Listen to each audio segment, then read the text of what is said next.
Hello guys, in this video I'm going to show you how to select the type of the canvas on the Clip Studio Paint application. But first of all, I just want to mention, please don't forget to subscribe to our channel, because at 100,000 subscribers we are going to show you how to our YouTube revenue statistics and growth strategy, how to make money online. So let's jump into it. First of all, open the application on your device. Tap on the top left side on the screen the paper icon. You will find the 5 options and choose the right one. You can choose an illustration canvas or a comic canvas, which is used for webtoon comics.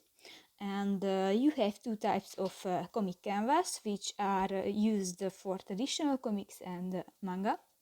And there is an animation canvas with which you can create an animation. So that's pretty much it for this video, guys. See you in the next one. Bye bye.